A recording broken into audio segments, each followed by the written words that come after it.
வந்திருக்கிறோம். நம்முடைய குடும்பங்களை ஆண்டவருடைய பாதத்திலே ஒப்புக் கொடுத்து ஜெபிக்க வந்திருக்கிறோம். இந்த நவ நாளுக்கு நாம் கடந்து செல்வதற்கு முன் ஒரு நிமிடம் கண்களை மூடி, எல்லாரும் கண்களை மூடி ஆண்டவருடைய பிரசன்னத்தில் நம் குடும்பங்களை ஒப்புக் கொடுப்போம். நம் ஒவ்வொரு குடும்பங்களும் திரு குடும்பமாக இருக்க வேண்டும் என்று ஆண்டவர் விரும்புகிறார். ஒவ்வொரு குடும்பங்களையும் இறைவன் ஆசீர்வதித்து வழிநடத்த விரும்புகின்றார். ஒவ்வொரு குடும்பங்களிலும் தேவன் வாசம் செய்ய விரும்புகின்றார். இன்னைக்கு நம்முடைய குடும்பங்களில் ஆண்டவருடைய பிரசன்னம் இருக்கிறதா பிரியமானவர்களே? நம் ஒவ்வொருவருடைய குடும்பங்களிலும் தேவ வல்லமை, ஆண்டவருடைய அந்த வல்லமை பிரசன்னம் அசைவாடுகிறதா?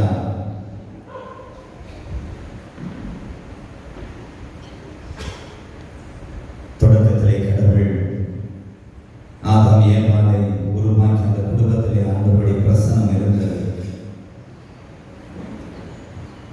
ஆனால் எப்பொழுது அவர்கள் ஆண்டவருடைய வார்த்தையை கேட்காமல் பிசாசின் வார்த்தைக்கு செவி கொடுத்தார்களோ, அப்பொழுதே அந்த குடும்பத்தை விட்டு தேவனுடைய பிரசனம் விலகியது, தேவ வல்லமை விலகியது. அந்த குடும்பத்திலே சாபம் பிறந்தது.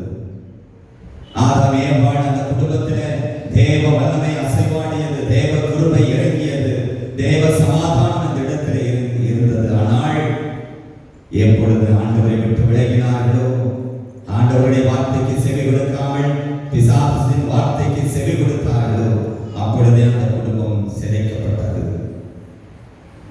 இன்றைக்கு நாம் யாருடைய வார்த்தைக்கு செவி கொடுக்கிறோம்?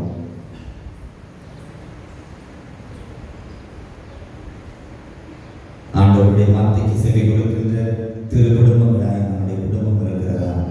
நம்முடைய குடும்பங்களிலே ஆண்டவருடைய பிரசன்னம் அசைவாடுகிறதா? பிரியமானவர்களே, ஒவ்வொரு குடும்பமும் தேவனுடைய குடும்பமாய், தேவ பிரசன்னம் நிறைந்த குடும்பமாய் இருக்க ஆண்டவர் விரும்புகிறார். தேவனால் கட்டி எழுப்பப்படுகிற ஒரு கட்டிடமாக, ஒரு வீடாக இறைவன் இருக்க விரும்புகின்றார். ஆனால் பிரியமானவர்கள், இன்றைக்கு நாம் பார்க்கிறோம், கத்தோலிக்க திருச்சபையில தேவனுடைய சமூகத்தில் இந்த பலிபீடத்திற்கு முன்பதாக தேவனால் உருவாக்கப்பட்ட ஆசீர்வதிக்கப்பட்ட எத்தனை குடும்பங்கள் இன்றைக்கு சிதைந்து போய் சின்னாபின்னமாகி கிடக்கிறது. எத்தனையோ குடும்பங்களில் அமைதி, சமாதானம் இல்லை, நிம்மதி இல்லை.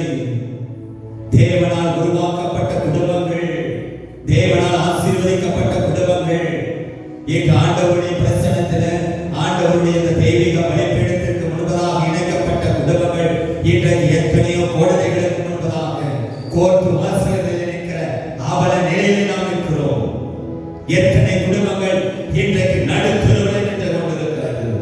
சமாதானம் இல்லை, மகிழ்ச்சி இல்லை, தேவ பிரசன்னம் இல்லை, தேவ ஆசீர்வாதம் இல்லை, சமாதானம், மகிழ்ச்சி எல்லாவற்றையும் இழந்து போய் இன்னும் எத்தனையோ குடும்பங்கள் சிதைந்து போய் சின்னா பின்னமாக்கப்பட்டு கிடக்கிறது. பிரியமானவர்களே, கடவுள் இப்படிப்பட்ட குடும்பங்களையும் ஆசீர்வதித்து இருக்கிறார். இப்படிப்பட்ட குடும்பமாய் வாழவா இறைவன் நம்மை அழைத்திருக்கிறார். ஒவ்வொரு குடும்பமும் தேவ ஆசீர்வாதத்தால் நிரப்பப்பட வேண்டும் அல்லவா ஆண்டவர் விரும்புகிறார். ஆனால் இப்படிப்பட்ட குடும்பங்கள் சிதைக்கப்படுவதற்கு ஆண்டவரா காரணம், தேவனா காரணம் இல்லை. முதல் குடும்பமாகி ஆதாம் ஏவாள் குடும்பத்தை நாம் சிந்தித்து பார்ப்போம். தேவனால் ஆசீர்வதிக்கப்பட்ட குடும்பம் ஆண்டவருடைய வார்த்தைக்கு செவி கொடுத்த பொழுது ஆண்டவர் அவர்களிடத்திலே இறங்கினார், அவர்களோடு பேசினார். அந்த குடும்பம் ஆதாம் ஏவாள் தேவனோடு பேசினார்கள், திரு குடும்பமாய் இருந்தது. ஆனால் எப்பொழுது அந்த குடும்பம் தேவனுடைய பார்வை, தேவன் மீது வைத்திருந்த பார்வையை ஆண்டவரையே நோக்கியிருந்த அவர்களுடைய வாழ்க்கை எப்பொழுது சாத்தானின் பக்கம் போனதோ, பாம்பின் பக்கம் போனதோ, பாம்பு சொன்ன வார்த்தைகளின் பக்கம் போனதோ, அப்பொழுதே அந்த குடும்பம் சிதைக்கப்பட ஆரம்பித்தது, சின்னாபின்னமானது. பிரியமானவர்களே, இன்றைக்கு உன் குடும்பத்திலே நீ தேவனை நோக்குகிற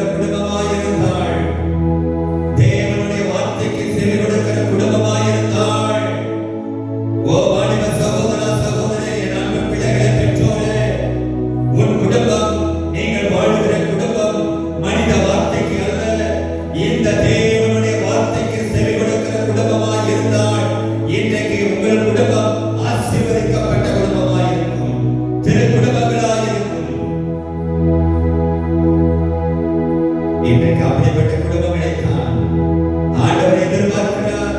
நீ அப்படிப்பட்ட குடும்பமாய் வாழ வேண்டும் என்றுதான் கர்த்தர் விரும்புகிறார்.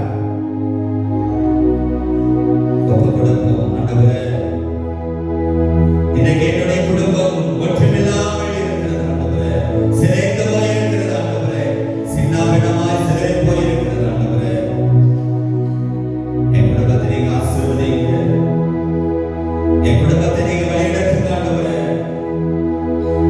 ஆண்டவரே, உடைந்து போன பாத்திரமாய் ஆண்டவரே என் குடும்பம் உடைந்து போயிருக்கிறது ஆண்டவரே. என்னுடைய குடும்பத்திலே நீர் இருக்க வேண்டிய, என் குடும்பத்திலே நீர் அரசாட்சி செய்ய வேண்டிய, என் குடும்பத்திலே சாத்தானுடைய வல்லமைகள், தீமைகள், உலக பொருட்கள், உலக வஸ்துகள், உலக பிரகாரமான காரியங்கள், உலக மாம்ச காரியங்கள், இவைகள் தான் எங்கள் குடும்பத்தை ஆட்சி செய்து கொண்டிருக்கிறது. இருளின் வல்லமை ஆட்சி செய்கிறது ஆண்டவரே. தேவனே, நீர் பாருங்கள் எங்கள் குடும்பத்திற்கு திரு குடும்பங்களாய் மாற்றும் ஆண்டவரே.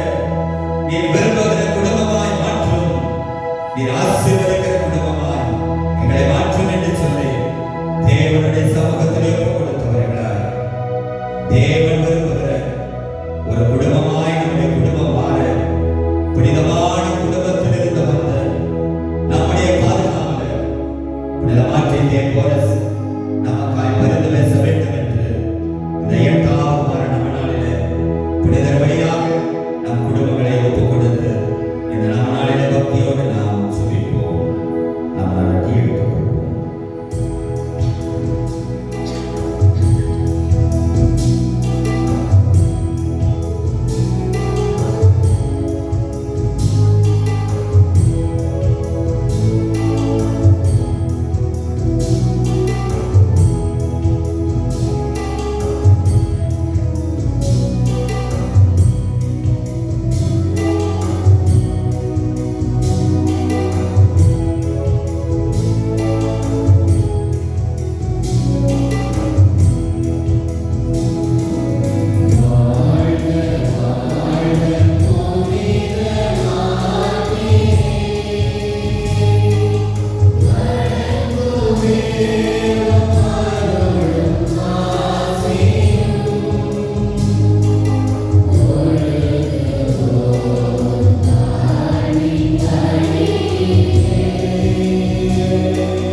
Thank you.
நான் சில நாட்கள் தொண்டை வழியாகவும் அவதிப்பட்டேன். பெண் புனித மாற்றினாரிடம் வேண்டிக் கொண்டு மருத்துவமனைக்கு சென்று பரிசோதித்து பார்த்தபோது ஒன்றுமில்லை என்று சொன்னார்கள். எனது இந்த பிரச்சனையை சரி செய்து கொடுத்த புனித மாற்றினாருக்கு கூடான கொடி நன்றி. இப்படிக்கு என்னுடைய அன்பு மகன் திருச்செல்விநாதரை புனித மாற்றினாரை கூடான கொடி நன்றி. கிட்னி ஸ்டோன் ஆபரேஷன் இல்லாமல் அற்புதமாக வெளியேற்றி தந்தமைக்காக உங்கள் கூடான கொடி நன்றி. இப்படிக்கு என்னுடைய அன்பு மகன் திருச்செல்விநாதரை புனித மாற்றினாரே, என் ஜெபத்தை கேட்டு என்னுடைய கால் வலி வேதனைகளை மாற்றி நான் இந்த ஆலயத்திற்கு வந்து உமக்கு நன்றி சொல்ல வேண்டும் என்று நம்பிக்கையோடு நன்றாகிறேன். இப்படிக்கு உங்களுடைய அன்பு பக்தை கோயம்புத்தூர். இந்த யூடியூப் சேனலை பார்த்து கோவையிலிருந்து ஒரு சகோதரி ஒரு லெட்டர் எழுதி அது லெட்டராக வந்திருக்கிறது. இந்த ஆலயத்திற்கு நான் விரைவில் வந்து சாட்சி சொல்ல வேண்டும். என்னுடைய கால்வழி முற்றிலும் நீங்க வேண்டும் என்று பிரியமானவர்களே, இன்னும் எத்தனையோ விண்ணப்பங்கள் இதில் எழுதி கொடுக்கப்பட்ட விண்ணப்பங்கள் மட்டுமல்ல, உங்கள் உள்ளத்திலும் எத்தனையோ விண்ணப்பங்களை நீங்கள் சுமந்து கொண்டிருக்கலாம். எல்லாவற்றையும் புனிதமாற்றின வழியாக இறைவனுடைய பாதத்திலே கொடுத்த இறைவன் சர்வ வல்லமையுள்ள ஆண்டவர் நம்முடைய தேவைகளை சந்திக்கிற தெய்வம் என்கிற நம்பிக்கையில் நம்முடைய உள்ளத்தில் நாம் சுமந்து கொண்டிருக்கிற எல்லா விண்ணப்பங்கள், வேதனைகள், கஷ்டங்கள், கவலைகள், போராட்டங்கள், குறிப்பாக இந்த 8வது வாரத்தில் நம்முடைய குடும்பங்களுக்கு ஆட்சிக்கிறோம். உடைந்து போன நம்முடைய குடும்பங்கள், சிதைந்து போயிருக்கிற நம்முடைய குடும்பங்கள் அனைத்தையும் நட்புகளை நாதரிடத்தில் சிறுவை நாதரிடத்தில் புனித வழியாக கொடுத்து செல்வோம். விளம்பரப்படிடுவோம். பக்கம் 23. ஆண்டவருடைய பெயராலே நமக்கு உதவி உண்டு. ஆண்டவர்களோடு இருப்பாராக. செபிப்போமாக.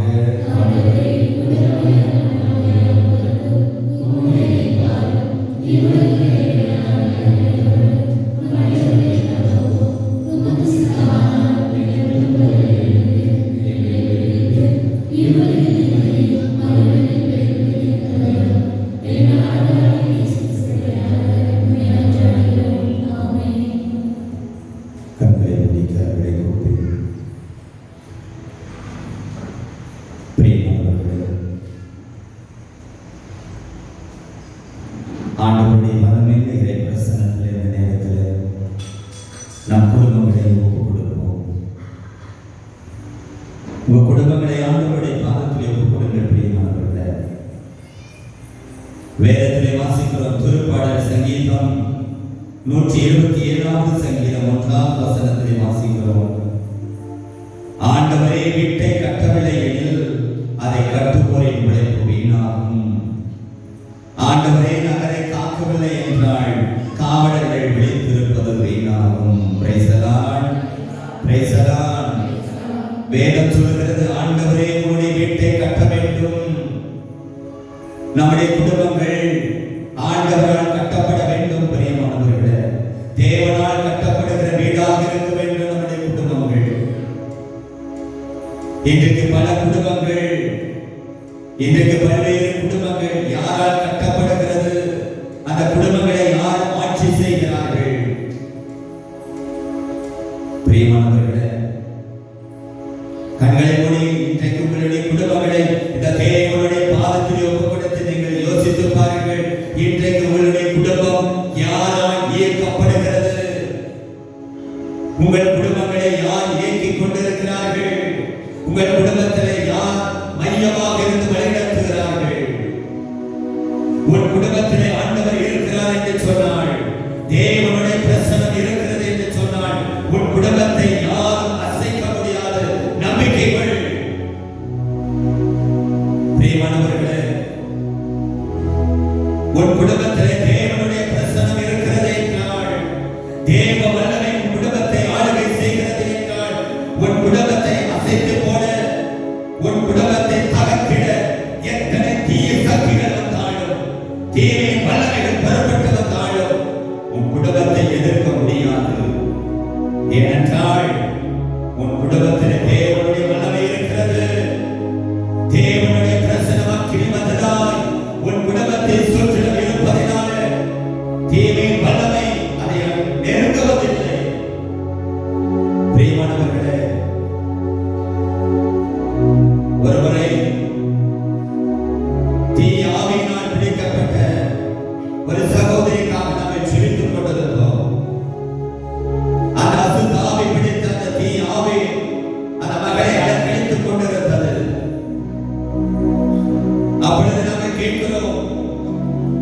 எப்பொழுது இந்த மகனை நீ பிடித்தாய்? அதை சொன்னது 3 மாதங்கள் ஆகிறது. 3 மாசமாக இந்த மகனை நான் பிடித்துக் கொண்டிருக்கிறேன்.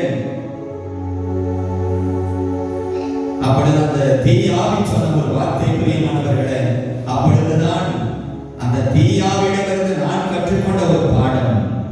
நாங்கள் கேட்கிறோம், நீ எப்பொழுதெல்லாம் இந்த மகனை பிடித்து நீ வாட்டி வதைக்கிறாய்? அப்பொழுது சொன்னது, இரவு நேரத்திலே, ஒரு குறிப்பிட்ட நேரத்தில் எங்களால் இந்த வீட்டை நெருங்குவதில்லை, நெருங்க முடிவதில்லை. ஏன் எங்களால் நெருங்க முடிவதில்லை? அந்த வீட்டை நெருங்க எங்களால் முடிவதில்லை. நான் வெளியே நின்று கொள்கிறோம், அவள் வருகிற பொழுது அவளை பிடித்துக் கொள்கிறோம். ஏன்? அந்த பிசாசு சொன்னது, அந்த வீட்டை சுற்றிலும் நெருப்பு எரிகிறது, அந்த வீட்டை சுற்றிலும் நெருப்பு எரிகிறது. பிரியமானவர்களே, தேவனுடைய வல்லமை, தேவனுடைய பிரசன்னம் உன்னுடைய வீட்டில் இருந்தால் தேவ வல்லமை உன் குடும்பத்தை ஆளுகை செய்கிறது. அதைத்தான் திருமணத்தில் வாசிக்கிறோம். கர்த்தருக்கு பயந்து நடக்கிறவர்களை சுற்றிலும் ஆண்டவருடைய தூதர்கள் பாளையங்களை காக்கிறார்கள். அக்கினி எழுப்பி ஆண்டவர்களை பாதுகாக்கிறார். தீ ஜுவாலையாய் இறங்கி உங்களை பாதுகாக்கிறார். பிரியமானவர்களே, தீமையானவன், சாத்தானானவன் உன்னுடைய வீட்டை நெருங்கி வருகையில் தேவன் உள்ளே இருந்தால் அவர் கதவை திறப்பார். சாத்தான் அங்கே நிற்க முடியாது, ஓடி விடுவார். ஆனால் பல குடும்பங்களில் அந்தோ பரிதாபம். பல குடும்பங்களில் கடவுள் இல்லையே, தேவ பிரசனம் இல்லையே, கடவுளுடைய வார்த்தை இல்லையே, கர்த்தருக்கு வார்த்தை இல்லையே, பைபிள் இல்லை, குடும்ப ஜெபம் இல்லை, குடும்ப பிரார்த்தனை இல்லை, திருப்பலி இல்லை, தேவனக்கருணை இல்லை, பாவ செய்யத்தினம் இல்லை, தெய்வ பயம் இல்லை. ஒரு சில குடும்பங்களிலே பிரியமானவர்களே, அந்த குடும்பத்தினுடைய நிலை அந்தோ பரிதாபம். அப்படிப்பட்ட குடும்பங்களாய் நம்முடைய குடும்பம் மாறிவிடாதபடிக்கு பிரியமானவர்களே, நம்முடைய குடும்பங்களை திரு குடும்பங்களாய் மாற்ற தேவன் விரும்புகிறார். உன் குடும்பத்தை ஆசீர்வதிக்க ஆண்டவர் விரும்புகிறார். எனவே நம்முடைய குடும்பத்தை ஆண்டவருடைய பாதத்தில் ஒப்புக் கொடுத்த ஆண்டவரே, விண்ணப்பத்தை கேட்கிற ஆண்டவரே, என் கண்ணீரை துடைக்கிற ஆண்டவரே, கண்ணீரோடு என் விண்ணப்பத்தை கொடுக்கிறேன் ஆண்டவரே. இந்த பலிபீடத்திற்கு வந்திருக்கிற விண்ணப்ப கடிதங்கள் மட்டுமல்ல, என் குடும்பத்தையே ஒப்புக் கொடுக்கிறேன். சிதைந்து போன, உடைந்து போன என் குடும்பத்தை இறைவனை ஆசீர்வதியும் என்று சொல்லி இந்த பாடலோடு சேர்ந்து நாம் ஒப்புக் கொடுத்து ஜெபிப்போம்.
நம்முடைய விண்ணப்பத்தை கேட்கிற அருணாந்த இயேசுவின் பரிசுத்த சமூகத்திற்கு வந்திருக்கிறோம். இந்த 8வது வார நாளிலே நம் குடும்பங்களை ஒப்புக் கொடுத்து மன்றாடி இருக்கின்றோம். Price the Lord. ஒவ்வொரு குடும்பமும் இறைவனால் கட்டி எழுப்பப்பட வேண்டும். ஒவ்வொரு குடும்பங்களிலும் ஆண்டவர் ஆட்சி செய்ய வேண்டும். அதற்கான அருள் வேண்டி வர வேண்டி இந்த 8வது வார நாளிலே நம் குடும்பங்களை சிறப்பாக சிதைந்து போயிருக்கிற குடும்பங்களை, உடைந்து போயிருக்கிற குடும்பங்களை, பிரிந்து போயிருக்கிற நம் குடும்பங்களையும் ஒப்புக் கொடுத்து மன்றாடுவோம். பிதா சுதன் பரிசுத்த ஆவியானவருடைய பெயராலே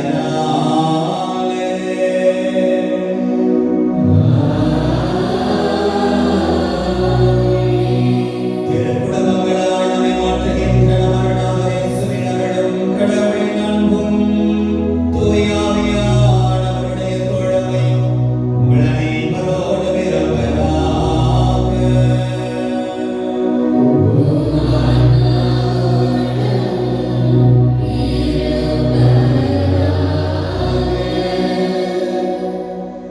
திருப்பலி முன்னுரை.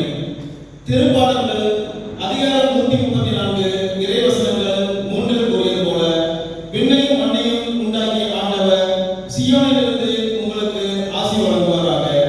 கார்மேலில் நடந்து வந்த மக்கள் பேரொளியை கண்டார்கள்.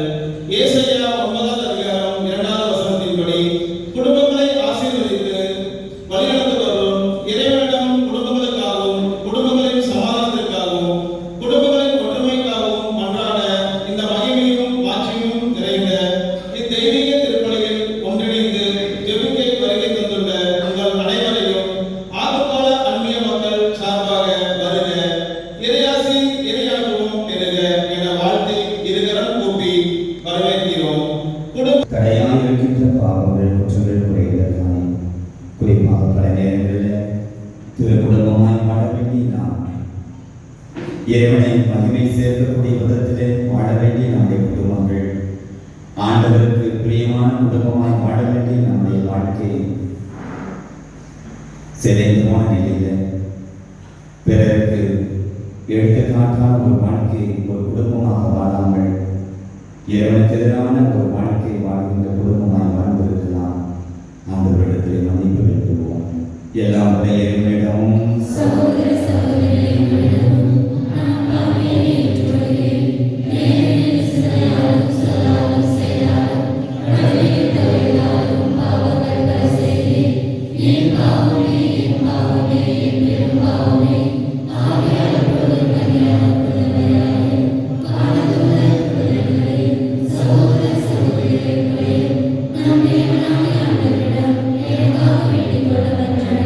எல்லா வல்லமையின் தன்மையை நம் பாவங்கள், குற்றங்கள், குறைகளை எல்லாம் மன்னித்து நாம் ஒவ்வொருவருடைய குடும்பங்களையும் திரு குடும்பமாய் மாற்றி இறைவன் வழிநடத்துவாராக.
ஜெபிப்போமாக.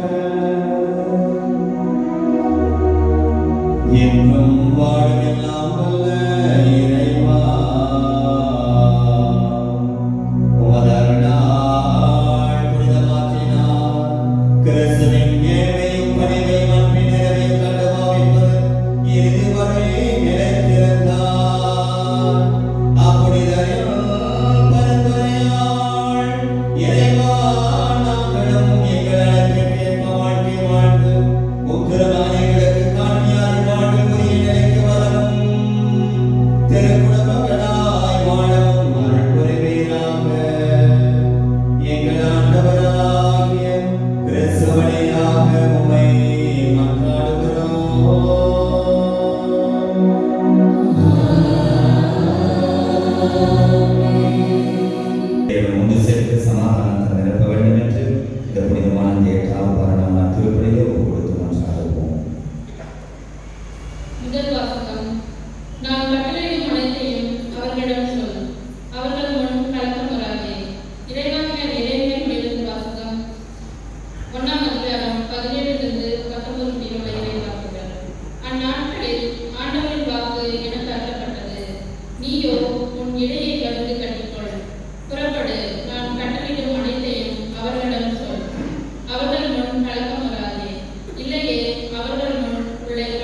மீட்பையும் எடுத்துரைக்கும்.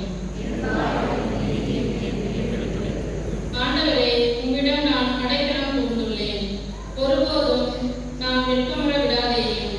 உமது நீதிக்கேற்ப என்னை விடுவித்தருளும்.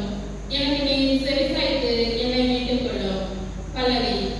என் வாய் உமது நீதியும் மீட்பையும் எடுத்துரைக்கும். என் அடைக்கல பாறையாக நீர் இருந்தருளும். கோட்டை அரணாயிருந்து என்னை மீட்டருளும். ஏனெனில் நீர் எனக்கு கற்பாறையாகவும் அரணாகவும் இருக்கின்றீர். என் கடவுளே, கொள்ளார் கை நின்று என்னை காத்தருளும். பல்லவி. என் வாய் உமது நீதியும் மீட்பையும் எடுத்துரைக்கும். என் தலைவரே, நீர் என் நம்பிக்கை. ஆண்டவரே, இளமை முதல் நீரே என் நம்பிக்கை. பிறப்பிலிருந்து நான் உம்மை சார்ந்துள்ளேன். தாய் வயிற்றிலிருந்து நீர் என்னை பிரித்தெடுத்தீர். பல்லவி. என் வாய் உமது நீதியும் மீட்பையும் எடுத்துரைக்கும். என் வாய் நாடோறும் உமது நீதியும் நீர் அருளும் மீட்பையும் எடுத்துரைக்கும். உம் அருட்செயல்கள் என்னால் கணிக்க இயலாது. கடவுளே, என் இளமை முதல் எனக்கு கற்பித்து வந்தீர். இனி வரும் நாட்களிலும் உம் வியத்தகு செயல்களை அறிவிப்பேன். பல்லவி. என் வாய் உமது நீதியும் மீட்பையும் எடுத்துரைக்கும்.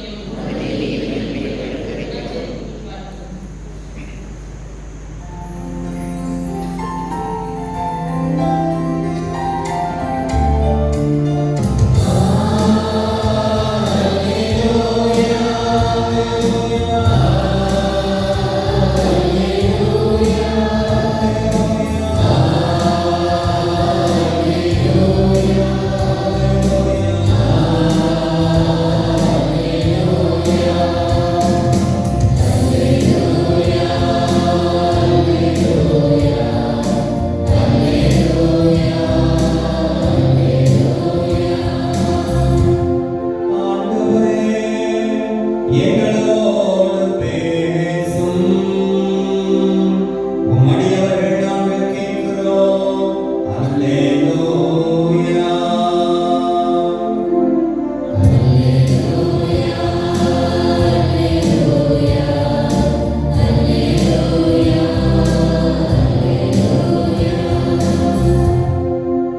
வார்த்தையாம் ஆண்டவர்களோடு இருப்பாராக.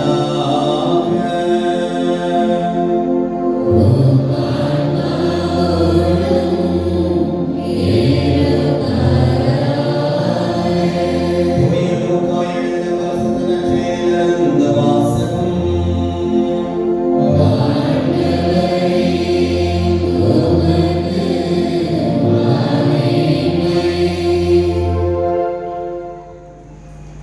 லூக்கா நற்செய்தி 2ஆம் அதிகாரம் 22 முதல் 24 மேலும் 41 முதல்.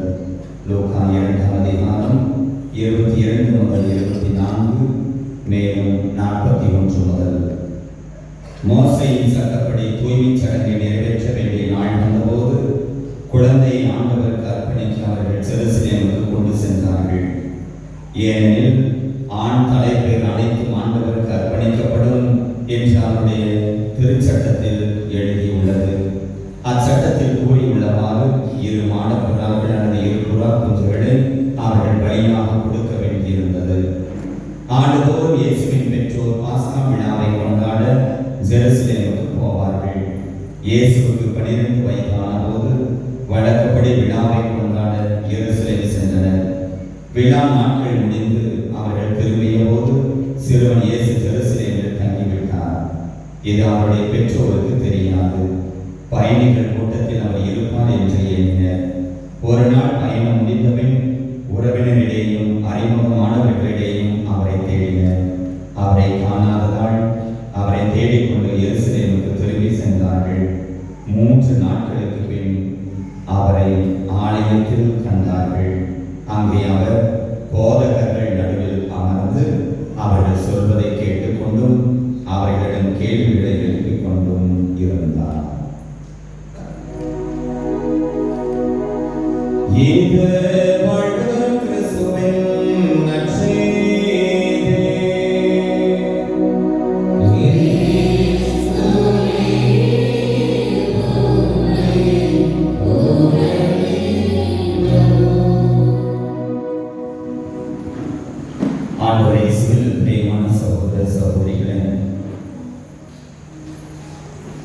காற்று மலரோடு சேர்ந்தால் அந்த காற்று நறுமணமாக மாறுகிறது. காற்று புல்லாங்குழலோடு இணைகிற பொழுது அது இனிமையான இசையாக மாறுகிறது. காற்று நம்முடைய மூக்கிலே செல்கிற பொழுது சுவாசமாக மாறுகிறது. அதே காற்று சாக்கடையோடு செல்கிற பொழுது துர்நாற்றமாக மாறுகிறது. Price the Lord. காற்று ஒன்றுதான், ஆனால் அது சேரும் இடத்தை பொறுத்து அதனுடைய குணம் மாறுகிறது.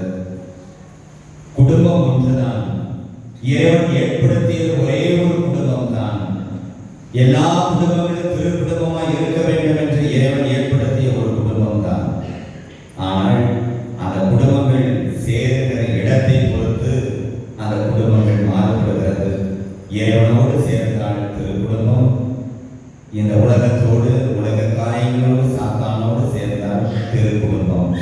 திரு குடும்பமாய் இருக்கிறோமா, திரு குடும்பமாய் இருக்கிறோமா என்று சிந்தித்து பார்க்க இந்த 8வது பரணவ நாளுக்கு இறைமக்களே உங்களை வருகை அன்போடு அழைக்கிறேன். 2 குடும்பங்கள், இதில் எந்த குடும்பம் நம்முடைய குடும்பம் என்பதை சிந்தித்து பார்க்க ஒரு சில காரியங்கள் உங்களுக்கு தெளிவுபடுத்துகிறேன். பைபிளில் இருந்த 2 குடும்பங்கள். முதல் குடும்பம் இறைவனால் ஏற்படுத்தப்பட்ட முதல் குடும்பம், ஆதாம் ஏவாளுடைய குடும்பம். அந்த குடும்பத்தை இறைவன் உருவாக்கினார். அந்த 2 பேரோடு கடவுள் பேசினார். கடவுள் அவர்களோடு பேசினார், அவர்கள் கடவுளோடு பேசுகிறார்கள், முகமுகமாய் கண்டார்கள். இன்பமனத்தில் அதே இன்பமாய் இருந்தார்கள், சந்தோஷமாய் இருந்தார்கள்.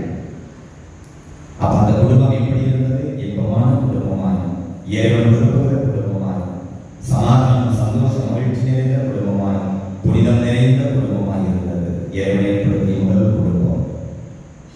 ஆனால் இப்படிப்பட்ட ஒரு நல்ல குடும்பம் இருப்பது இறைவன் விரும்புகிறார். ஆனால் ஒரு ஆள் விரும்ப மாட்டார். அவர் யாருன்னா நாம் தெரியும், சாத்தான். சாத்தானுடைய வேலையை பிரிப்பதுதான், சாத்தானுடைய வேலையை, அவனுடைய பணியை பிரிப்பதுதான், இறைவனிடமிருந்து பிரிப்பதுதான் சாத்தானுடைய வேலை. சாத்தானுக்கு ஆங்கிலத்தில் டெவில் என்று சொல்லுகிறோம். அதனுடைய ரூட் வேர்டு பார்த்தீங்க அப்படின்னா தியாம்பல்லோ அப்படின்னு. இந்த தியாம்பல்லோ அப்படின்னா தியாம் அப்படின்னா சேர்ந்திருப்பது, பல்லோன பிரிக்கிறது, இணைந்திருப்பதை பிரிப்பது. இதுதான் சாத்தானுடைய வேலை. கடவுளோடு இணைந்திருக்கிற குடும்பத்தை, இறைவனோடு இணைந்திருக்கிற குடும்பத்தை, சபையோடு இணைந்திருக்கிற குடும்பத்தை, தேவனுடைய வார்த்தையோடு இணைந்திருக்கிற குடும்பத்தை, கர்த்தருடைய வார்த்தையோடு இணைந்திருக்கிற குடும்பத்தை, ஜெபத்தோடு ஒன்றிணைந்திருக்கிற குடும்பத்தை, இறை பிரசன்னத்திலே இணைந்திருக்கிற குடும்பத்தை, ஒரு மனிதனை பிரிப்பதுதான் சாத்தானுடைய முதல் பணி. அதைத்தான் வெற்றிகரமாக முதல் பகுதியிலே நாம் தொடக்க நூலிலே பார்க்கிறோம். இணைந்திருந்தார்கள். ஆதாம் ஏவாள் கடவுளோடு இணைந்திருந்தார்கள், ஆண்டவருடைய வார்த்தையோடு இணைந்திருந்தார்கள். அந்த குடும்பம் இறைவனோடு இணைந்திருந்தது. இன்பமான குடும்பமாய் இருந்தது, சமாதானம் நிறைந்த குடும்பமாய், சந்தோஷமான குடும்பமாய், பரிசுத்தமான குடும்பமாய் இருந்தது. சாத்தான் பார்த்தான், எப்படியாவது பிரிக்க வேண்டும். பிரித்தான். எப்படி? அந்த குடும்பத்திற்குள் புகுந்தான்.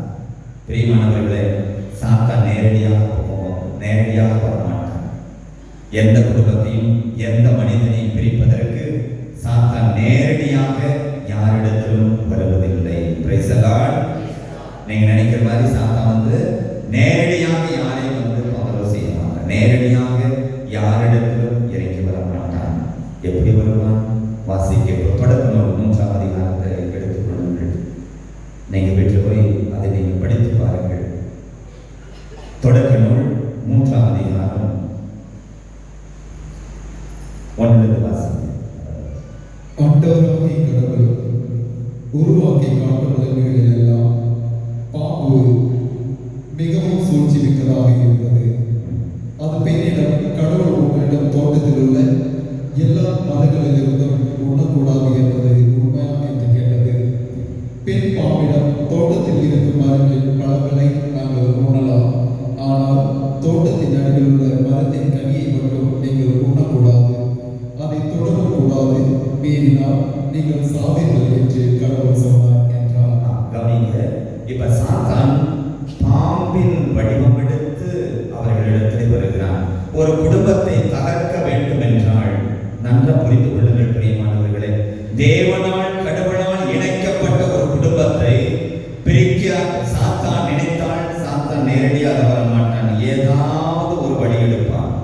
ஏதாவது ஒரு சூழ்ச்சி செய்வான், நேரடியாக வரமாட்டான். அது எப்படி வேணாலும் வரலாம். அவன் பிரிக்கணும்னு நினைச்சா வருவான். நம்ம சபத்தில் இருக்க வேண்டும் உறுதியா எல்லாம் வந்து அவனுக்கு இடம் கொடுத்தோம் என்றால் என்ன நடக்கும்? இப்ப இந்த பாம்பு சாத்தான் பாம்பின் ரூபம் எடுத்து வருகிறான். வந்து அவர்களிடத்தில் பேசுகிறான், மெதுவா பேசுறாங்க. ஏன் இந்த பழத்தை சாப்பிடக்கூடாதா?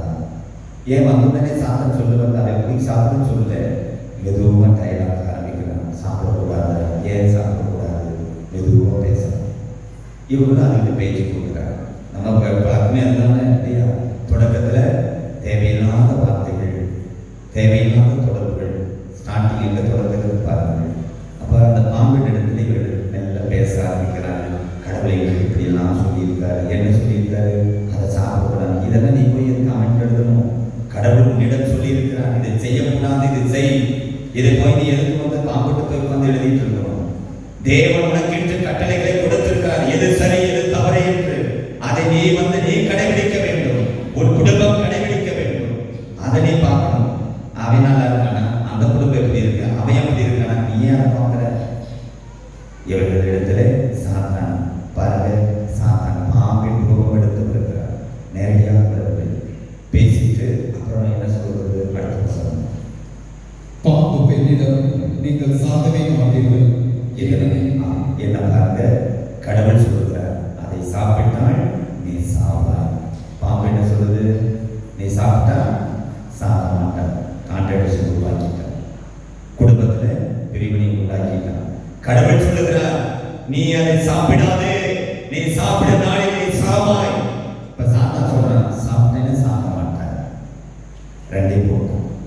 இப்ப இவ்வளவு ஒரு குழப்பம், சாப்பிட்ட சாவுமா சாக மாட்டான்.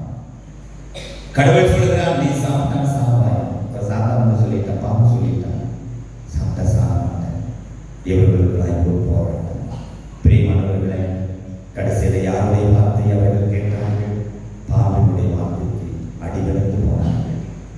பழத்தை பறித்தார்கள், உண்டார்கள். கர்த்தருடைய வார்த்தை, ஆண்டவருடைய வார்த்தையை புறக்கணித்தார்கள். அவருடைய குடும்பத்தில் பிரிவு உண்டானது, குடும்பம் பிரிந்தது. பிரியமானவர்களே, இன்னைக்கு நம்ம யோசித்து பார்ப்போம். ஒரு குடும்பம் நன்றாக இறைவனால் ஏற்படுத்தப்பட்ட குடும்பம் பிரிகிறது என்றால் நீங்க நல்லா யோசிச்சு பாருங்க. கடவுள் இணைந்த குடும்பத்தில் நீங்க வேற எதற்கோ இடம் கொடுத்திருக்கிறீர்கள். எல்லாம் வந்து ஒரு குடும்பம் பிரியாது. நீங்க பிரிந்த குடும்பங்கள் எதுவாக இருக்கட்டும், உங்க குடும்பத்துல சண்டை சச்சரவுகள், பிளவுகள், போராட்டங்கள் நீங்க யோசிச்சு பாருங்க. நீங்க கடவுள் இணைந்த இந்த குடும்பத்தில் நீங்க வேற எதற்கோ இடம் கொடுத்திருக்கிறீர்கள். சாத்தான் உங்களுக்குள் நுழைவதற்கு நீங்கள் இடம் கொடுத்திருக்கிறீர்கள். அவன் சாத்தான் நேரடியாக வருவதில்லை, வேறு ஏதோ ஒரு காரணத்தின் வழியாக வருகிறான், வேறு ஏதோ ஒரு பொருளின் வழியாக, வேறு ஏதோ ஒரு ரூபத்திலே உங்கள் குடும்பத்திலே அவன் உள்ளே வருகிறான். இடம் கொடுத்தது யார்? நீங்கள் தான். உங்கள் குடும்பத்திலே நீங்கள் இடம் கொடுத்திருப்பீர்கள். ஒருவேளை ஒரு சிலர் சொல்லுவாங்க, லேச ஒரு நாளைக்கு கொஞ்சம் தண்ணி எடுக்கும் போதும், அது மாதிரி. சாத்தான் உள்ளே நுழைவதற்கு அது போதும். சாத்தான் உள்ளே நுழைவதற்கு, உங்கள் குடும்பத்தை தகர்ப்பதற்கு அது போதும். பிரியமானவர்களே, இது ஒன்றே துணியும் இருக்கிறது. நீங்க சாத்தானுக்கு இடம் கொடுக்காம உங்க குடும்பம் இன்னைக்கு செழிந்து போக கடவுள் விட மாட்டார். நீங்க சாத்தானுக்கு இடம் கொடுக்குறீங்க. நீங்க யோசிச்சு பாருங்க, வேற ஏதாவது ஒரு வழியிலே சாத்தான் உள்ளே வந்து ஒரு போராடுவான். குடும்பத்தை தகர்ப்பதுதான் அவனுடைய முதல் பணி. அதுவும் கத்தோலிக்க குடும்பங்களை, கிறிஸ்துவ குடும்பங்களை குறிவைத்து இன்றைக்கு தாக்கி கொண்டிருக்கிறான். இன்றைக்கு நீங்க ஒண்ணு வேண்டாம், பாலக்காட்டில் போய் நம்ம குடும்ப கோர்ட்டில் பாருங்க, எத்தனை டைவர்ஸ் கேஸ் இருக்கு. 100ல கிட்டத்தட்ட 60-65% டைவர்ஸ் கேஸ் எல்லாம் நம்ம கிறிஸ்டியன்ஸ், கிறிஸ்தவர்களுடைய டைவர்ஸ் கேஸ் இருக்கு. முக்காவாசி எல்லாம் டைவர்ஸ், குடும்பங்கள் பிரிகிறது, சின்னாபனமாக சிதறடிக்கப்படுகிறது, ஒன்றுமில்லாமல் போகிறது. இடம் கொடுத்தது யார்? சாத்தானுக்கு. நீங்கள் தான். இது போன்று சாத்தானுக்கு நாம் இடம் கொடுக்காமல் ஒரு குடும்பம் எப்படி வாழ வேண்டும் என்பதற்கு சிறந்த உதாரணம் தான் இப்பொழுது நாம் வாசித்த நற்செய்தி, லூக்கா நற்செய்தி 2ஆம் அதிகாரத்திலே முதல் பகுதியில் அன்னை கன்னிமரியாள் சூசியப்பர் குழந்தை இயேசுவை முதலாக ஏற்றுக்கொண்டு செல்கிறார்கள் ஜெருசலேம் தேவாலயத்தில். அந்த ஆலயத்தில் கொண்டு போய் அர்ப்பணிக்கிறார்கள். அப்போ குழந்தைக்கு முதல் முதலாக பெற்றோர்கள் இயேசு கிறிஸ்துவை முதலாக எங்கு கொண்டு சென்று எதை காட்டினார்கள்? ஜெருசலேம் தேவாலயத்திற்கு எடுத்து சென்ற ஆலயத்தை காட்டினார்கள், தேவனை காட்டினார்கள், தெய்வ பயத்தை காட்டினார்கள், ஆண்டவருடைய மகிமையை காட்டினார்கள். பெற்றோர்கள், நீங்கள் உங்கள் குழந்தைக்கு முதலாக எதை நீங்கள் கற்றுத்தர வேண்டும், சொல்லித்தர வேண்டும், எங்கு கொண்டு வர வேண்டும்? ஆலயத்திற்கு கொண்டு வர வேண்டும், ஆலய காரியங்களை சொல்லித்தர வேண்டும். அப்படி சொல்லிக் கொடுத்த என்ன நடக்கும் அப்படின்னா, அன்னை மரியா சோசியப்பர் குழந்தை இயேசுவை ஆலயத்துக்கு கொண்டு வந்து ஆலயத்தை காட்டி கொடுத்தார்கள். அதற்கு பிற்பாடு ஒவ்வொரு வருடமும் திருவிழா நடைபெற்றது. யூதர்கள் அத்தனை பேரும் போனார்கள், இயேசுவும் போனார். 12 வயசுல ஒரு என்ன செய்கிறார்? காணாமல் போய் விடுகிறார். 41 நம்ம வாசிச்சோம் இல்லையா? 3 நாட்களுக்கு பின் இப்போ திருவிழாலாம் முடிச்சு பெற்றோர்கள் ஜெருசலேம் திருவிழாவெல்லாம் முடித்து ஊருக்கு போயிட்டாங்க. பார்த்தா குழந்தை காணும். ஏனென்றால் சிறுவயதிலிருந்து குழந்தையை ஆலயத்திற்கு கொண்டு வந்து பழக்கம். சிறுவன் இயேசுவும் ஜெருசலேம் தேவாலயத்தோடு 2 கடந்து விட்டார். இப்ப 12 வயசுல திருவிழா முடிச்சுட்டு போய் பார்க்கிறாங்க, குழந்தை காணவில்லை என்று சொல்லி பெற்றோர்கள் நேரடியாக எங்கு சென்றார்கள்? ஜெருசலேம் போனார்கள். அந்த ஆலயத்தில் தான் இயேசுவை தேடினார்கள். Praise the Lord. ஏனென்றால் பெற்றோருக்கு தெரியும், என் குழந்தையை முதலாக கொண்டு வந்தது இந்த ஆலயத்திற்கு, இந்த ஆலயத்தை தான், இந்த ஆலய காரியங்களை தான் என் குழந்தைக்கு நான் இன்ட்ரோடியூஸ் பண்ணியிருக்கேன். முதலாக என் குழந்தைக்கு நான் ஆலயத்தை தான் அறிமுகம் செய்து வைத்திருக்கிறேன், ஆலய காரியங்களை அறிமுகம் செய்து வைத்திருக்கிறேன். இன்றைக்கு என் குழந்தை காணாமல் போயிருக்கிறது என்றால் என் குழந்தை நிச்சயம் கட்டாயம் இந்த தேவாலயத்தில் இருக்கும் என்ற நம்பிக்கை சோசியப்பர் கடுமையாக இருந்தது. அன்பு பெற்றோரை, இங்க இருக்கிற பெற்றோர்கள், உங்களிடத்தில் ஒரு கேள்வி கேட்கிறேன். உங்கள் குழந்தைகள் காணாமல் போனால் இந்த நம்பிக்கை உங்களுக்கு வருமா? என் குழந்தை காணாம, கண்டிப்பாக என் குழந்தை ஆலயத்தில் தான் இருக்கும். ஒரு பெற்றோர்கள் சொல்லுவாங்க, ஏன் நம்ம குழந்தைகளுக்கு எதை இன்ட்ரோடியூஸ் பண்ணியிருக்கிறோம்? இன்னைக்கு உங்க குழந்தைங்க கோயிலுக்கு வர்றாங்களா? கேட்கறீங்களா? நீங்க கோயிலுக்கு வந்தாலும் எங்க உட்கார்ந்துருக்கா கேட்கறீங்களா? கோயிலுக்குள்ள வந்து உட்கார்ந்தாலும் அந்த குழந்தைகள் எந்த மனநிலையோடு உட்கார்ந்து இருக்கிறார்கள், தெய்வமயத்தோடு இருக்கிறார்களா கேட்கிறீர்களா? இதையெல்லாம் நீங்கள் கேட்பதில்லை. காரணம் என்ன? உங்கள் குழந்தைக்கு நீங்கள் இன்ட்ரோடியூஸ் பண்ணுறது வேற. ஆலயத்தை அல்ல, இறைவனை அல்ல, இறைவார்த்தை அல்ல, நீங்கள் இன்ட்ரோடியூஸ் பண்ணுறதுலாம் வேற. பிறந்த குழந்தை எனக்கு தெரியும். இந்த வட்டாரத்தில் நான் பல கேசுகளை பார்த்திருக்கிறேன். பிறந்த குழந்தைக்கு பூசாரி அதை கொடுத்தான், இது கொடுத்தான். நம்ம கத்தோலிக்க குழந்தைகளுக்கு அதை கொடுத்தான், இது கொடுத்தான்னு சொல்லி முதலாக குழந்தை பிறந்த உடனே வாய் கொடுக்குறான். எதை நீங்கள் யூஸ் பண்ணுறீங்க? ஞானம் ஹாஸ்பிட்டலிருந்து பிறந்த குழந்தையை நம்ம வீட்டுக்கு கொண்டு வரணும், நேரடியாக கோயிலுக்கு கொண்டு போகலாம், அல்லது கைகளில் வைத்து ஜோமணிக்கு போகலாம், அதை ஞானஸ்தானத்துக்கு எடுத்து போகலாம். ஆனால் எனக்கு தெரியும் ஒரு சிலர் குழந்தைக்கு வந்து எங்கெல்லாம் போயிட்டு அப்புறமேல வீட்டுக்கு வர்றாங்க அப்படின்னு. குழந்தைகளுக்கு எதை யூஸ் பண்ணுறீங்க? அந்நிய தெய்வங்களையும், பூசாரிகளையும், மந்திரங்களையும், மாயஜாலங்கள், இதையெல்லாம் யூஸ் பண்ணுறீங்க. அப்போ குழந்தை எதிர்பார்ப்பு. பிரியமானவர்கள், இன்றைக்கு யோசித்து பார்ப்போம், உங்கள் குழந்தைகளுக்கு நீங்கள் எதை அறிமுகம் செய்து வைக்கிறீர்கள்? அன்னை கனிமொழியால் சோசியப்பர் குழந்தை இயேசு ஆலய காரியங்களை அறிமுகம் செய்து வைத்தார்கள். எனவே தான் இயேசு இருந்தார். இன்னைக்கு நீங்கள் யோசிச்சு பாருங்க பிரியமானவர்களே, என் குழந்தைக்கு நான் எதை அறிமுகம் செய்து வைத்திருக்கிறேன்? அட்லீஸ்ட் இனிமேல் தான் நீங்கள் பாருங்கள், உங்கள் குழந்தைகள் இறைவனை தேடுகிறார்கள். குடும்பம் ஒரு இறைவன் விரும்புகிற ஒரு திருக்குடும்பமாக இருக்கணும்னு ஆண்டவர் விரும்புகிறார். நம்ம எல்லா குடும்பங்களும் பரிசுத்த குடும்பமாக இருக்க வேண்டும் என்று விரும்புகிறார். அதில் கணவன் மனைவி மட்டுமல்ல, பிள்ளைகள் எல்லோரும் இணைந்த ஒரு குடும்பம், திருக்குடும்பமாக இருக்க வேண்டும் என்று விரும்புகிறார். அதில் சிறப்பாக இன்றைக்கு குழந்தைகளை மட்டும் நான் சொல்லுகிறேன். குழந்தைங்க எங்கே போனாங்க, எங்கே வர்றாங்க, எப்படி வாழ்றாங்க, என்ன செய்யறாங்க? இந்த செல்போன் நாசமாக போன அந்த செல்போன் வந்தது குடும்பங்களை தரிப்பணமான குடும்ப ஜபம். அந்த செல்போன் வந்ததோட குடும்பங்களில் இருக்கிற பிரார்த்தனை முடங்கியது, குடும்ப ஜபம் முடங்கியது, பைபிள் முடங்கியது, பைபிள் வாசிக்கிறது முடங்கியது. ஏன்? ஆலயத்துக்கு வருவது முடங்கியது, ஆலயத்துக்கு வந்தால் பிரசங்க கேட்கிற நேரமும் முடங்கியது. அந்த நேரத்தில் தான் செல்போன் பார்ப்போம், செல்போன் கால் தான் பேசுவோம், இனிமேலாவது பெற்றோர்களை கொஞ்சம் கவனம் வைத்து உங்கள் குழந்தைகளுக்கு எதை நீங்கள் கற்றுக் கொடுத்தீர்கள், எதை இன்ட்ரோடியூஸ் பண்ணியிருக்கீங்க. இன்னைக்கு உங்கள் குழந்தைகள் தேவனை தேடுகிறார்களா, முழுமனதோடு ஆண்டவரை தேடுகிற பிள்ளைகளாக இருக்கிறார்களா? யோசித்து பாருங்கள், சிந்தித்து பாருங்கள். எழுந்து நின்று நம்முடைய தேவைகள் மன்றாடுகிறான் நித்தியோ கொடுத்து மன்றாடுவோம். கேளுங்கள் கொடுக்கப்படும், தேடுங்கள் கண்ணடைகள் என்று சொன்ன ஆண்டவரிடத்தில் நம்முடைய குடும்பங்களை கொடுப்போம். நாம் ஒவ்வொருவருடைய குடும்பங்கள் இறைவன் விரும்புகிற திரு குடும்பங்களாய் மாற வேண்டும் என்று, ஆண்டவருக்கு பிரியமான குடும்பங்களாய் மாற வேண்டும் என்று நம்பிக்கையோடு நம்முடைய மன்றாடுகளை ஏற்படுத்துவோம்.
ஒரு சில தேவைகள் கொடுத்திருக்கிறோம்.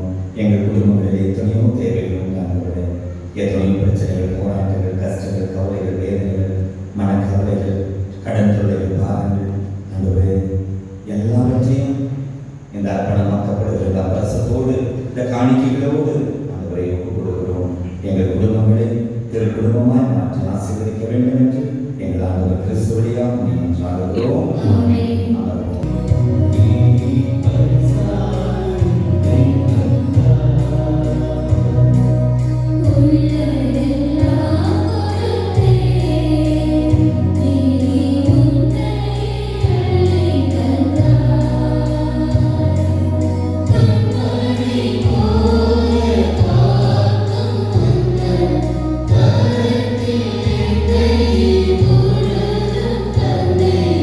Thank you.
வானக தந்தையே நேர்மையாகவே தூயவர் தூய்மை அனைத்திற்கு ஊற்றும் உறைவிடம் நீரே ஆகவே உடைய ஆவியானவரை பொழுது இக்காணிகளை எங்களையும் புனிதப்படுத்த வேண்டும் நாம் சாடுகிறோம்.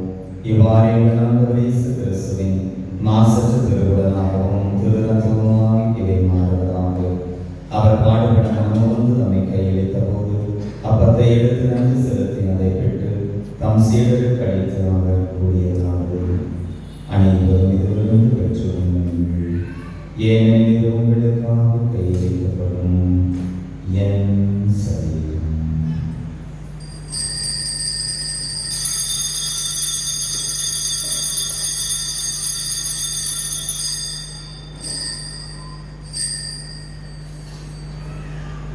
அவனமே இரவு விருந்தை அருந்தியபின் கிண்ணத்தை எடுத்து மீண்டும் மக்கள் நன்றி கூறி தம் சீடருக்கு அளித்து நாங்கள் கூறியதாவது: அனைவரும் இதிலிருந்து பெற்றுக் கொள்ளுங்கள், ஏனெனில் புதிய நிலையான உடன்படிக்கைக்குரிய என் இரத்தத்தின் கிண்ணம்.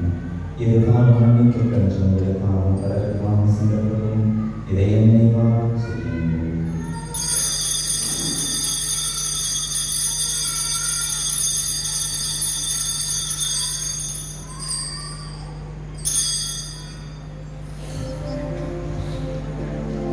இது நம் விசுவாசத்தின் மறைபொருள்.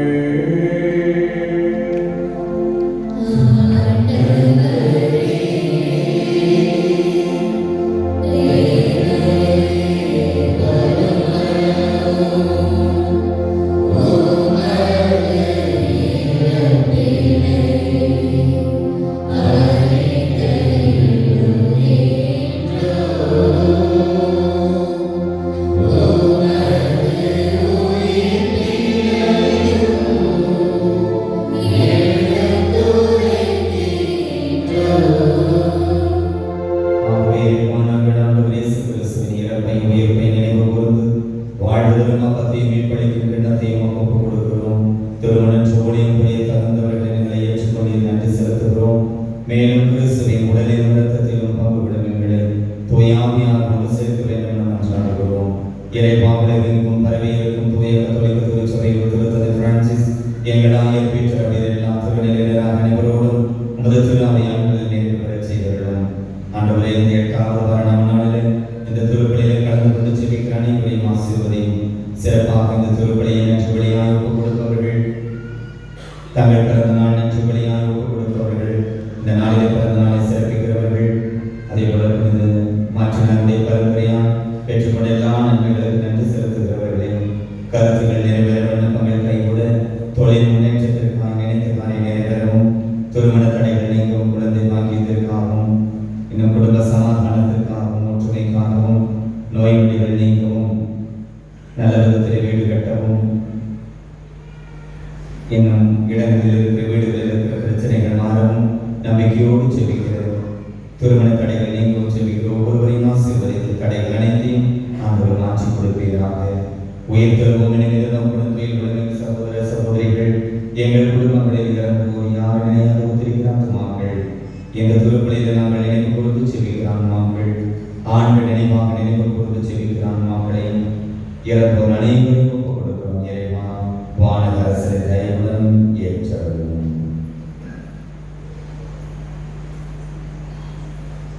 பாவிகளாய் எங்கள் அன்பை திறக்கமாயும் இறைவனின் கனித்தாயம் மாற்றி மிக்க மறியாள் அவருடைய அன்பு கணவர் புனித சோசையப்பர் எம் பங்கை வழிநடத்துகின்ற திருச்சிலுவையில் ஆண்டவர் புனித மாற்றினார். புனித ஸ்நாபகரிடப்பர் மற்றும் புனித அனைவருடன் நாங்கள் நிலை வாழ்வில் தொடர்பை கொண்டு திருமகன் இயேசு கிறிஸ்து வழியால் உம்மை புகழ்ந்தேற்றும் வரமருள உம்மை மன்றாடுகின்றோம்.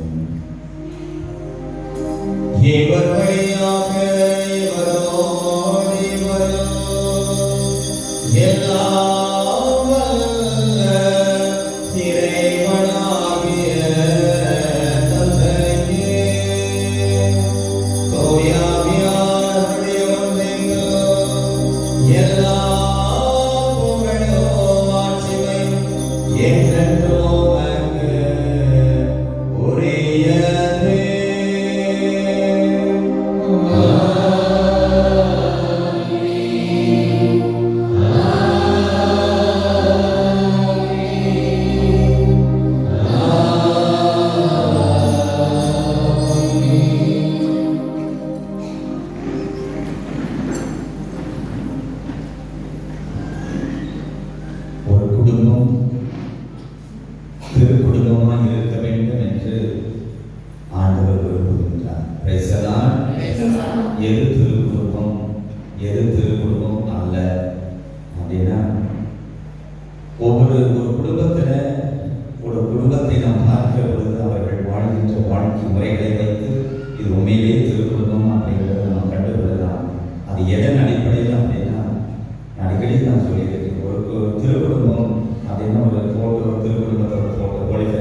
பார்த்தீங்கன்னா யார் யார் சோசியப்பு, அடுத்து இயேசு, அடுத்து மாதா இல்லையா? சோசியப்பு, மாதா, இயேசு. இயேசு எங்க இருப்பார்? சென்ட்ரல் இருப்பார். மாதா சோசியப்பு, இயேசு சைடில் நிற்க மாட்டார், அல்லது பின்னாடி நிற்க மாட்டார், முன்னாடி நிற்க மாட்டார், ரெண்டு பேருக்கு நடுவில் இருப்பார். எந்த குடும்பத்தில் மையமாக இயேசு இருக்காரோ அந்த குடும்பம் திருக்குடும்பம். எந்த குடும்பத்தில் நடுவராக இருக்கிறார் அந்த குடும்பத்திற்கு நடுவராக, அந்த குடும்ப தலைவனுக்கு, தலைவிக்கு, பிள்ளைகளுக்கு, ஒட்டுமொத்த வாழ்க்கைக்கு நடுவராக இயேசு இருக்காரோ அந்த குடும்பம் திருக்குடும்பம். இப்போ இன்னைக்கு யோசிச்சு பாருங்க, ஒவ்வொருத்தரையும் யோசிச்சு பாருங்க, என் குடும்பத்தில் இயேசு தான் மையமா நடுவராக இருக்காரா அப்படின்னு சொல்லி. பரலோகத்தில் இருக்கிற எங்கள் பிதாவே,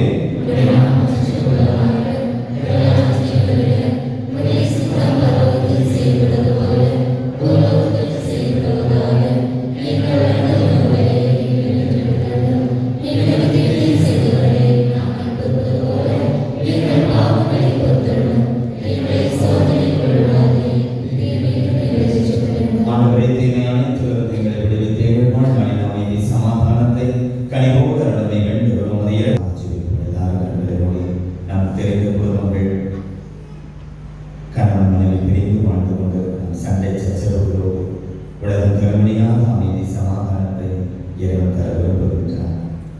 அந்த குடும்பங்களுக்கு கைவிட வேண்டும். நாம் கனிவோடு அனுபவத்தை ஜெபிக்கிறோம். பல்வேறு காரணங்களால்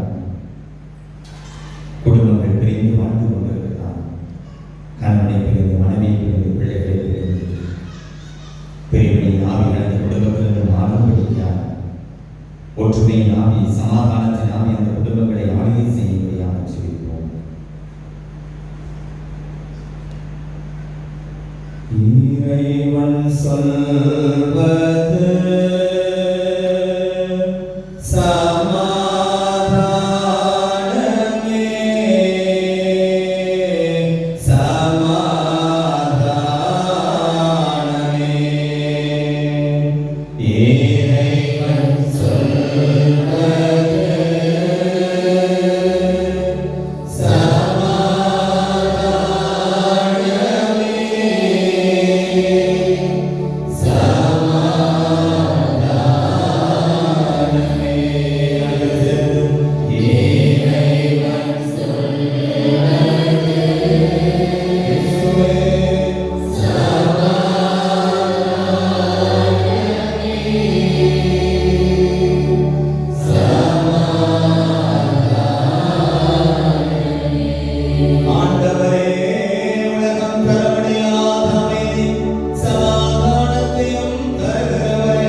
இதோ நம் ஆண்டவர் இயேசு கிறிஸ்து உலகின் பாவங்களை போக்குகிற தெய்வம். திருக்குடும்பத்திற்கு முன்மாதிரியாக விளங்கியவர். நம் குடும்பங்களிலே இந்த ஆண்டவர் மையமாக இருக்க விரும்புகின்றார். இந்த அன்பின் விருந்திற்கு கணக்கு பெற்றோர், பேறு பெற்றோர்,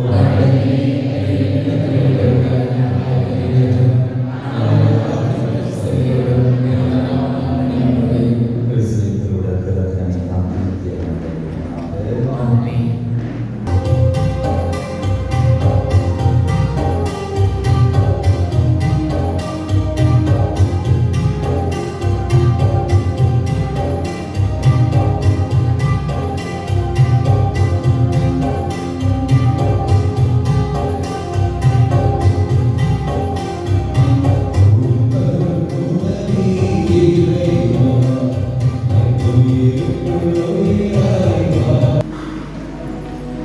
ஜெபிப்போமாக.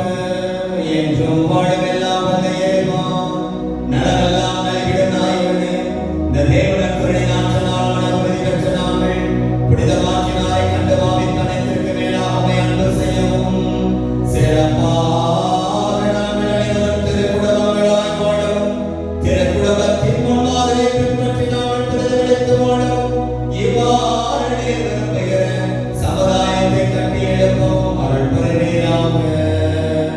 எங்கள் ஆண்டவராகிய கிறிஸ்து வழியாக உம்மை மன்றாடுகிறோம்.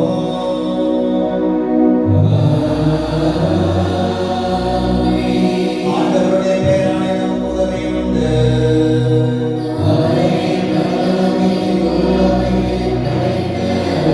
ஆண்டவருடைய பெயர் போற்றப்படுவதாக.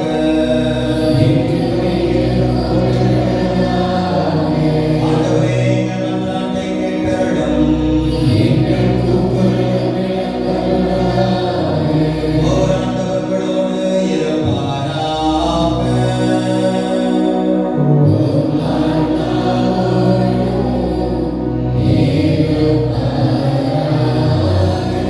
எல்லாம் வல்ல சர்வேஸ்வரன், பிதா, சுதன், பரிசுத்த ஆவியாகிய ஒவ்வொரு ஆண்டவர்